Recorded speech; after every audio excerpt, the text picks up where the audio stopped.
देख रहे हैं नेटवर्क 33 राजकुमार के साथ। तो चलिए बढ़ते हैं आज की कहानी की ओर।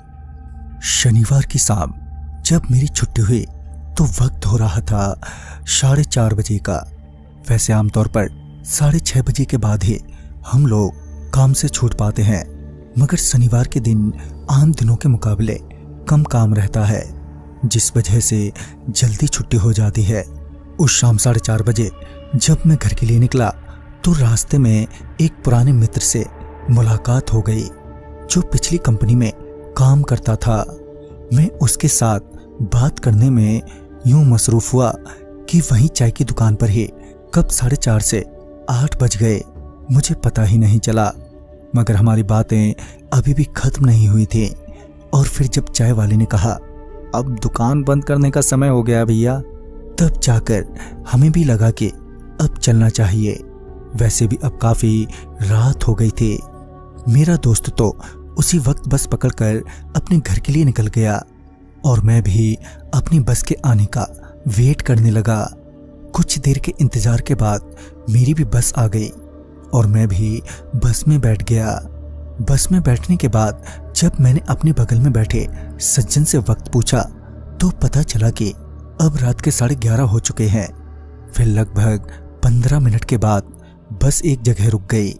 बस के कुछ देर रुकने के बाद बस वाले ने कहा, ये बस अब आगे नहीं जाएगी, मगर 20 मिनट के बाद हमारी दूसरी बस पीछे से आने वाली है, तो आप लोग चाहें तो उसमें जा सकते हैं। ये बोलकर बस ड्राइवर बस से नीचे उतरकर घूमने लगा। रात का वक्त होने के कारण पहले तो कोई बस से नीचे नहीं उतरा, मगर कुछ देर बाद धीरे धीरे करके सवारियां बस से उतरकर जाने लगी थीं। सवारियों को बस से उतरता देख मुझे भी लगा कि मैं भी उतर जाता हूं। 20 मिनट में तो मैं पैदल ही घर पहुंच जाऊंगा। बस से उतरने के बाद जब मैं सड़क के किनारे बने फुटपाथ पर से जा रहा था तो पीछे से किसी डंपर की आवाज सुनाई दी। मैंने पीछे भी पलटकर देखा, मगर पीछे डंपर तो क्या, कोई गाड़ी भी नहीं थी उस वक्त। खैर मैं फुटपाथ पर आगे बढ़ता रहा। मैं आगे बढ़ ही रहा था कि तभी मुझे कुछ लोगों की चीखें सुनाई दी।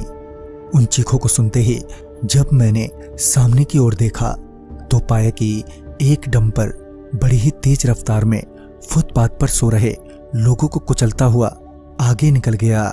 जब मैं उन लोगों के पास पहुंचा तो चारों तरफ खून ही खून फैला हुआ था। वो करीब 8 से 10 लोग थे, जिनमें से कुछ लोग अभी भी तड़प रहे थे। मैं वो खौफनाक दृश्य देखकर बहुत ही बुरी तरह से डर गया।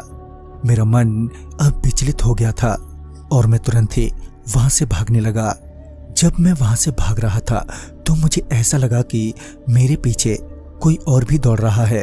फिर जब मैंने पीछे पलटकर देखा तो वही लोग मेरे पीछे चीखते चिल्लाते हुए पूरे आक्रोश में मेरी ओर भागते हुए आ रहे थे।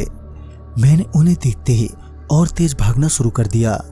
कुछ आगे जाते ही मुझे वो डंपर फिर से दिखा जो अब एक पेड़ से टकराया हुआ था और उस डंपर का ड्राइवर डंपर से उतरकर अपना सर पकड़े नीचे बैठा हुआ था। मैं उसे देखते हुए बिना रुके ही भागता ही रहा। जब मैं उस डंपर ड्राइवर से कुछ दूर निकल आया तो मुझे फिर से एक चीख सुनाई दी। जब पीछे पलटकर देखा तो पाया कि वो सभी लोग उस डंपर ड्राइवर को नोच रहे हैं।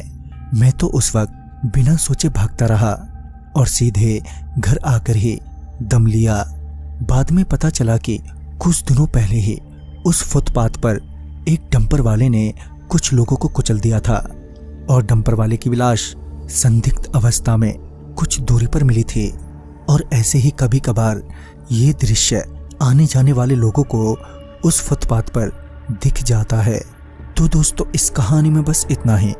कहानी आपको पसंद आई हो तो लाइक शेयर करें और साथ ही हमें कमेंट बॉक्स में जरूर बताएं। तो मैं आपका दोस्त राजकुमार जल्द ही मिलूंगा ऐसी ही एक नई कहानी के साथ।